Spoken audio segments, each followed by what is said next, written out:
सुखदेव कहते हैं परीक्षित महाराज मनु के 3 पुत्रियां हुई, आकुति, देवहूति, प्रसूति, और 2 पुत्र हुए प्रियव्रत और उत्तानपाद। उत्तानपाद के जब पावन चरित्र को कहा है, जाये उत्तानपादस्य सुनीति सुरुचिस्तयो सुरुचि प्रेसे पत्न्युर एतराम यत्सुतो ध्रुव। ध्यान से सुनेंगे। उत्तानपाद की 2 पत्नियां हैं, एक का नाम है सुनीति और एक का नाम है सुरुचि। सुनीति का जो पुत्र है उसका नाम है ध्रुव, सुरुचि का जो पुत्र है उसका नाम है उत्तम। आज भी आकाश में ध्रुव तारा निकलता है, पता है आपको? है? आज भी ध्रुव अटल है, आज भी है।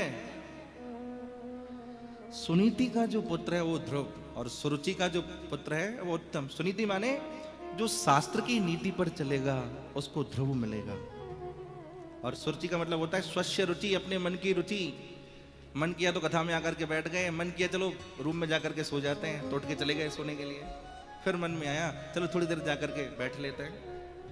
कभी आए वृंदावन तो थोड़ा पूजा पाठ कर लिया, ठाकुर जी का दर्शन कर लिया, और कभी जब अपने यहाँ पहुंच गए तो खूब पार्टी साल्टी भी कर ली। कभी कुछ कभी कुछ कभी कुछ कभी कुछ, ऐसा नहीं। मैंने एक दिन कथा में कहा था धर्म हमारे अनुसार नहीं चलता, हमें धर्म के अनुसार चलना पड़ेगा।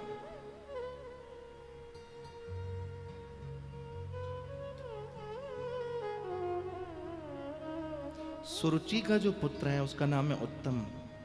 उत्तम का मतलब समझते हैं?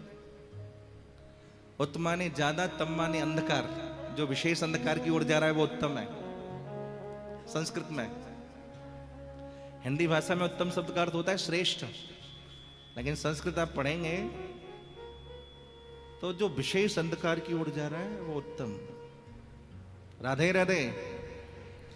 थोड़ी बहुत संस्कृत भी हमें पढ़ लेनी चाहिए। हमारे वेद किस भाषा में है? संस्कृत में। श्रीमद् भागवत किस भाषा में है? संस्कृत में। भगवद गीता किस भाषा में है? संस्कृत में। वाल्मीकि रामायण किस भाषा में है? संस्कृत में। हमारे पुराण किस भाषा में है? संस्कृत में। हमारी उपनिषद किस भाषा में है? संस्कृत में। लेकिन हम लोग क्या कहते हैं? संस्कृत बहुत ओल्ड लैंग्वेज है महाराज, ऐसा कह करके हम छोड़ देते हैं उसे। आप जिस वृंदावन में आए हैं ना, इसी वृंदावन में आप विदेशी लोगों को देखिएगा, बाहर के लोगों को। आप लोगों में से कोई ऋषिकेश गया है? आप ऋषिकेश में देखो महाराज, आप कभी काशी जाओ, काशी के गंगा घाट पर देखो, विदेशी लोग संस्कृत बोलते हैं,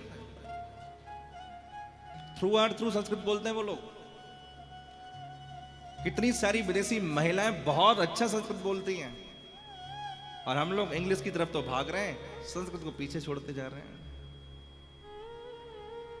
लोग हमारी संपत्ति को लूट रहे हैं और हम लुटाते जा रहे हैं। मैंने कुछ दिन पहले एक वीडियो देखा था, बाहर का कहीं का, मुझे पता नहीं किस देश का था, लेकिन बहुत सारे बच्चे, विदेशी बच्चे, जिनके सर पे चोटी थी, धोती पहने थे, जनेऊ यज्ञोपवीत धारण किए, एक सभा में बैठ करके भगवत गीता का पाठ कर रहे थे। और हम लोग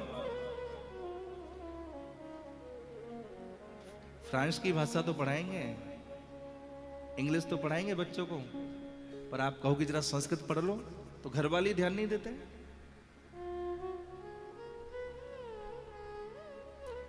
मैं तो प्रणाम करता हूं उन ऋषियों को, उन महर्षियों को, जिन्होंने भारत की धरती पर गुरुकुलम बना रखे हैं, जहां बच्चों को संस्कृत की शिक्षा दी जाती है। एक बार हम लोग बेंगलोर में थे, तो बेंगलोर में हमारे, आप सब जानते होंगे, श्री श्री रविशंकर जी महाराज, आर्ट ऑफ लिविंग। तो मुझे बेंगलोर से मद्रास चेन्नई जाना था कथा के लिए, एक दिन का हमारे पास समय था, तो मैंने कहा चलो आर्ट ऑफ लिविंग घूम के आते हैं, दर्शन करके आते हैं। अब हम शिविर दर्शन करने गए, उन दोनों स्वामी जी वहीं थे, श्री श्री रविशंकर जी। अब पता नहीं उन्होंने कहा कैमरे से हमें देख लिया। थोड़ी देर बाद उनके कुछ सेवक आए, भगे भगे, बोले आपको स्वामी जी याद कर रहे हैं। मैंने कहा चलो, मेरा कोई परिचय तो था नहीं। अब हम लोग की वेशभूषा ऐसी है ना कि हमको लोग देखते ही वृंदावन को याद कर लेते हैं, बरसाने को याद कर लेते हैं, ऐसा बहुत बार होता है। तो पूछा मुझे, बोले कहाँ से? मैंने कहा ऐसे से। बड़े प्रसन्न हुए। मैंने कहा मैं बरसाने से हूँ। ओ किशोरी राधा रानी के यहाँ से हैं। तो मुझे बोले कि आपको मेरे शिविर में ही रहना पड़ेगा। मैंने कहा स्वामी जी मुझे तो कल मद्रास निकलना है। बोले आज रहिए। तो मैंने कहा रहना तो मुश्किल होगा, मैं दर्शन करके निकल जाऊंगा। तो स्वामी जी ने पूरे शिविर का दर्शन कराया, मैं बता नहीं सकता। एक तरफ मैंने गुरुकुलम का दर्शन किया, सैकड़ों बच्चे सर पे चोटी धोती धारण किए वेद मंत्रों का उच्चारण कर रहे हैं। एक तरफ गौशाला का दर्शन कराया, गायों का दर्शन। मैंने आज तक ऐसी गाय नहीं देखी। 18 प्रकार की नस्ल गायों की, देसी गायों की, ये ऊंची ऊंची गाय। तो मैं तो उन ऋषि महर्षियों को प्रणाम करता हूं जो गुरुकुल की परंपरा को निभा रहे हैं। और हमें भी चाहिए कि हम बच्चों को पीजी में भेजने की बजाय, हॉस्टल में भेजने की बजाय कुछ कुछ गुरुकुलम का भी रास्ता दिखाएं। राधे राधे, जोर से बोलो। आजकल तो कुछ एक ट्रेंड चल गया है, हैदराबाद वाले बॉम्बे भेजते हैं बच्चों को, बॉम्बे वाले कलकत्ता भेज रहे हैं, कलकत्ता वाले चेन्नई भेज रहे हैं, चेन्नई वाले दिल्ली भेज रहे हैं, दिल्ली वाले अमेरिका भेज रहे हैं। जाओ पढ़ के आओ। जाता है बच्चा पढ़ने के लिए, और जब लौट करके आता है तो देवी जी साथ में ले आता है, ढूंढनी नहीं पड़ती। देखो बात बड़ी सत्य है ये, प्राय ऐसा देखा जा रहा है समाज में। माँ बाप भी क्या करें, कंप्रोमाइज कहीं ना कहीं करना पड़ता है। इसलिए मेरे कहने का अभिप्राय कि हम अपनी भारतीय परंपरा का जरा ध्यान रखें। आज सुरुचि का जो पुत्र है उत्तम, उत्तम क्यों मिला सुरुचि को? सुरुचि ने मन माने ढंग से आचरण किया, परिणाम क्या हुआ? उत्तम मिला। और सुनीति को ध्रुव क्यों मिला? उसने शास्त्र के अनुसार अपने जीवन को बिताया, इसलिए ध्रुव प्राप्त हुआ। राजा उत्तानपाद की 2 पत्नियां, एक सुनीति एक सुरुचि। उत्तानपाद सुनीति से प्रेम नहीं करते हैं, सुरुचि से प्रेम करते हैं। सुरुचि ने कहा अगर ये रहेगी घर में तो मैं नहीं रहूंगी। सुनीति को छोड़ दिया और सुरुचि को घर में रख लिया। सुखदेव कहते हैं परीक्षित, एक दिन की बात, सुनीति का एक बालक है जिसका नाम है ध्रुव, वो भी 4.5 वर्ष का है। उसे पता चला यहाँ के जो महाराज हैं वो मेरे पिता हैं। तो 4.5 वर्ष का एक नन्हा सा बालक अपने पिता की गोद में बैठना चाहता था। उसी समय सुरुचि आ गई, विमाता, और आती ललकार दिया, तपसाराध्य पुरुषम तस्यैवानुग्रहेण मे गर्भे त्वं साधयमात्मानं यदिच्छसि नृपाशनम्। सुरुचि कहती है ध्रुव, अगर तू इस सिंहासन पर बैठना चाहता है तो वन में जा, हरि की आराधना कर, और भगवान जब प्रसन्न हो जाए तो उनसे वरदान मांगना कि मैं सुरुचि माँ के गर्भ से जन्म लेकर के आऊं। इस सिंहासन पर वो ही बैठ सकता है जो मेरी कूख से जन्म लेगा। कभी कभी आदमी अहंकार में आके ना बहुत कुछ कर देता है। इसलिए जीवन में संतुलन बना के रखना एक बहुत बड़ी कला है। राधे राधे, राधे राधे। और संतुलन विपत्ति में भी चाहिए और संतुलन संपत्ति में भी चाहिए। किसी ने कहा मुझे उतना ही देना मेरे मालिक जितनी मेरी औकात है। कभी कभी जरूरत से ज्यादा रोशनी भी आंखों को अंधा कर देती है। क्या आपको जो प्राप्त हो रहा है आप उसे पचा पा रहे हैं? राधे राधे, राधे राधे। अपमान को फिर भी कोई पचा ले, लेकिन सम्मान को पचाना, जिसके ऊपर प्रभु कृपा करे वही पचा सकता है। आज सुरुचि ने कहा तू वन में जा, हरि की आराधना कर, और प्रभु प्रसन्न हो तो वरदान मांगना कि तू मेरे गर्भ से जन्म लेकर के आए। अरे जब भगवान मिल जाएंगे तो तेरे गर्भ में आऊंगा क्यों? 4.5 वर्ष का वो नन्हा सा बालक ध्रुव रोता बिलखता अपनी माता सुनीति के पास आया। माँ ने पूछा तुझे किसी ने कुछ कहा? लेकिन ध्रुव ने कुछ नहीं कहा, बस रोते ही जा रहे। पता चल गया किसकी विमाता ने इसको कटु वचन कहे हैं। जानते हो माता सुनीति ने क्या कहा? बेटा मैं तो तुझे तेरे पिता का भी परिचय ना करा सकी, पर तेरी विमाता ने तो तुझे परम पिता का परिचय कराया, इसलिए तू वन में जा, हरि की आराधना कर। लेकिन अगर भगवान मिल जाए तो भगवान से संसार नहीं मांगना, भगवान से भगवान को मांगना।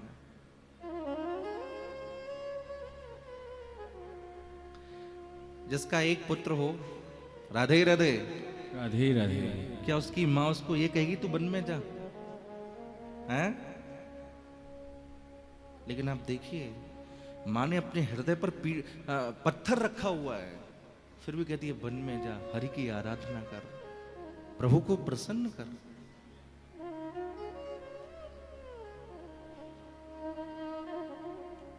जीवन की सबसे पहली गुरु मां होती है। गुरु कौन होती है? मां।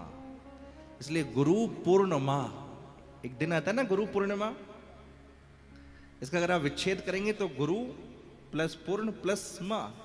गुरु कौन है? बोले मां। मां जीवन की सबसे पहली गुरु है।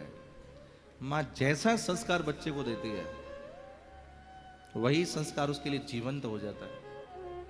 मां चाहे तो बच्चे को महाराज स्वामी विवेकानंद जैसा ऋषि बना दे, स्वामी रामतीर्थ रामकृष्ण परम हंस जैसा कोई महापुरुष बना दे, और मां चाहे तो बहुत बड़ा वाहियात बना दे, क्योंकि बालक मां के आंचल में पलता है। आज सुनीति ने कहा तू वन में जा, हरि की आराधना कर, तेरी विमाता ने कहा है। देखो, संतान पर पिता से ज्यादा 10 गुना अधिकार माता का होता है संतान पर, और माता से भी ज्यादा 10 गुना अधिकार संतान पर विमाता का होता है। आप सब जानते हैं कि कहीं ने महाराज दशरथ से क्या वरदान मांगा? क्या मांगा? तापस वेश विशेष उदासी, 14 बरिस राम वनवासी। मैं एक वरदान मांगती हूं कि मेरा जो पुत्र है भरत, उसको राजगद्दी मिले, और दूसरा वरदान मांगती हूं कि राम 14 वर्ष के लिए वन चला जाए। राम की मां कौशल्या ने मना किया, मैं तेरी मां हूं राम, मैं तुझे वन जाने नहीं दूंगी। लेकिन जब कौशल्या को पता चला कि ये वरदान माता कैकेयी ने मांगा है, तो फिर कौशल्या ने कहा मुझसे भी ज्यादा अधिकार तेरे ऊपर कैकेयी का है, इसलिए तू वन में जा।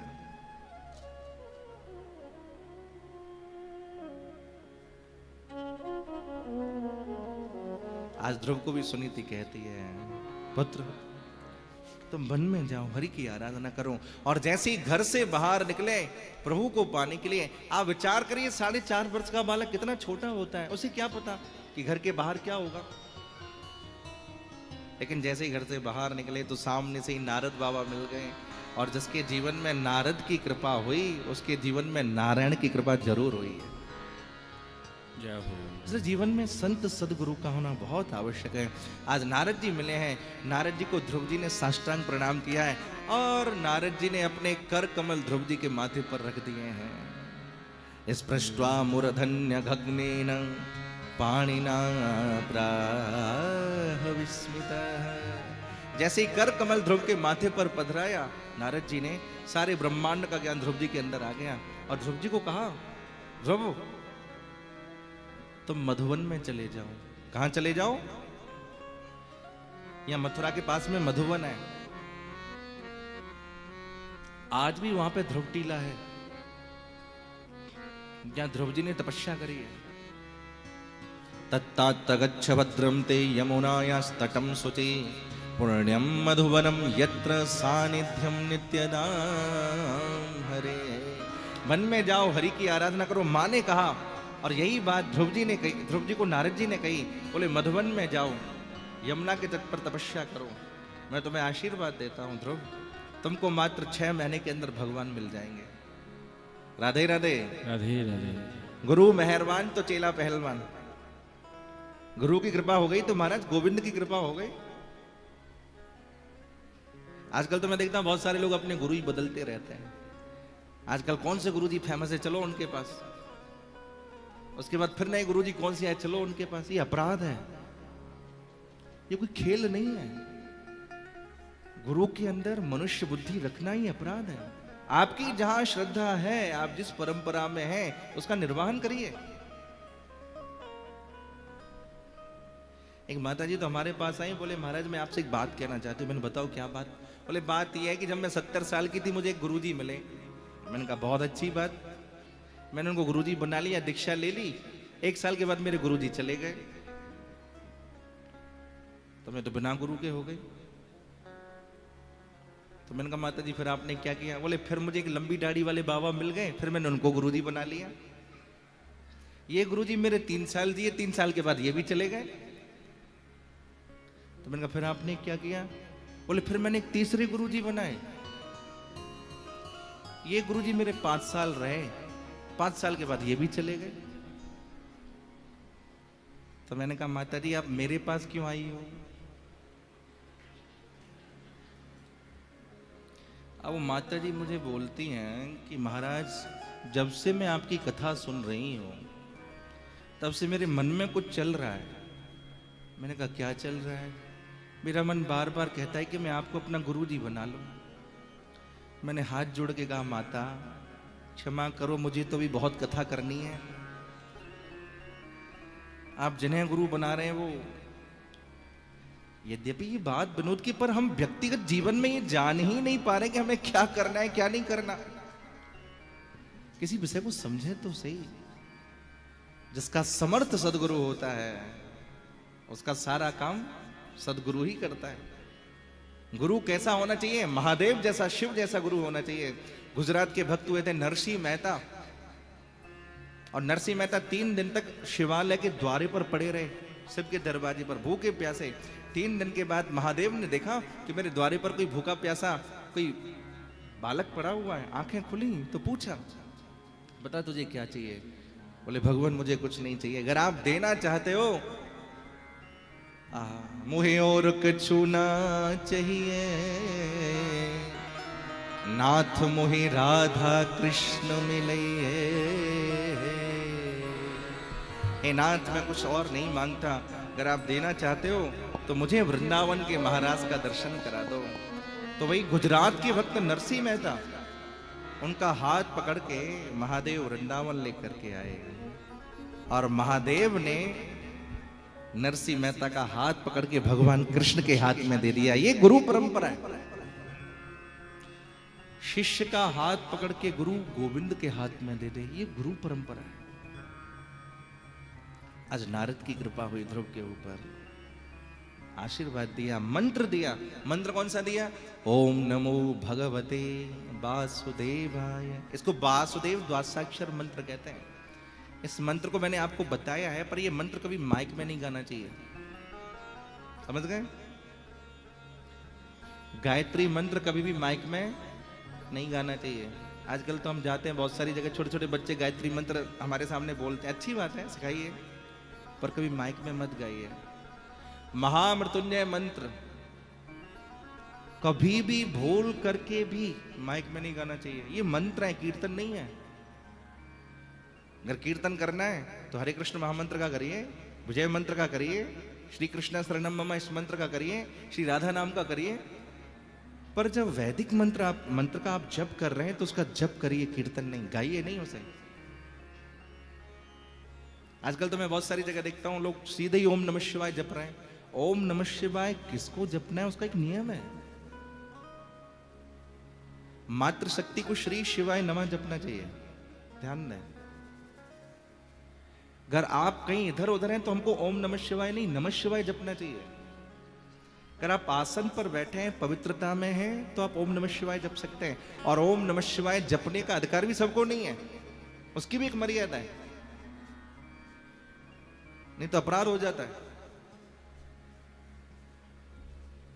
वासुदेव द्वादशाक्षर मंत्र की दीक्षा दी, कान फूंक दिया और कहा पुत्र केवल इस मंत्र का जब कोई आसमान के नीचे बैठ करके 7 रात्रि कर ले तो अंतरिक्ष में विचरण करने वाले ऋषियों का दर्शन होने लग जाता है। मैं तुझे मंत्र दे रहा हूं, इसका जप करना है।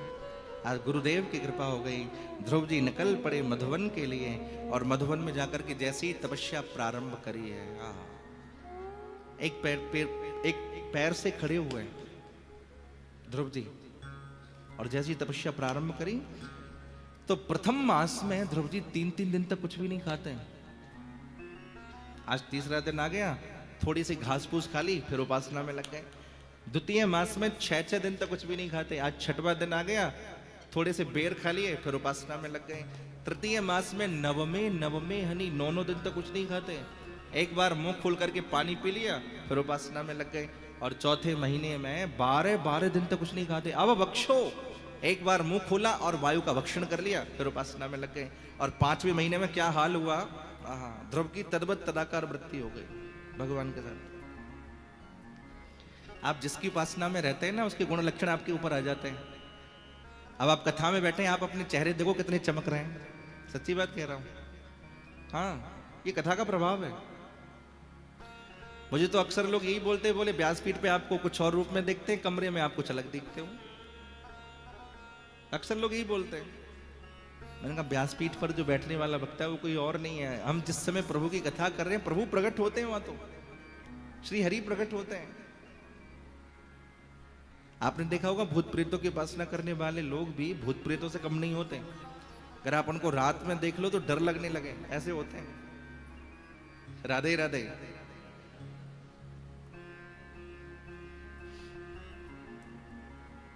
ध्रुव जी की तद्वत तदाकार वृत्ति हो गई। 5वां महीना प्रारंभ हुआ, 6वां महीना प्रारंभ हुआ और ध्रुव जी के और अंतर में आकर के भगवान प्रकट हो गए। हृदय में आकर के प्रभु विराजमान हो गए। और जब भगवान ध्रुव के अंदर आकर के विराजमान हो गए, ध्रुव जी ने अपनी श्वास को खींच रखा है और श्वास को अपने ब्रह्मांड में विराजमान कर रखा है। सारे देवता घबरा रहे हैं, बोले महाराज हमारा तो प्राण वायु रुक गया। बोले क्यों? बोले भगवान ध्रुव के अंतःकरण में जाकर के विराजमान हो गए और ध्रुव ने अपनी श्वास को खींच रखा है, तो भगवान ने भी अपनी श्वास को बंद कर रखा है। और भगवान की श्वास बंद है तो सबकी श्वास बंद है। अब हम कहाँ जाएं? नैवं विदामो भगवन प्राणरोधम चराचरस्याखिल सत्वधा। आप वृंदावन में आए हैं तो राधा रमण जी का दर्शन जरूर करना। किसी ने किया राधा रमण जी का दर्शन? किस किसने किया है? जिन्होंने नहीं किया वो जरूर जाना दर्शन करने। हंसते हुए ठाकुर है, मुस्कुराते हुए।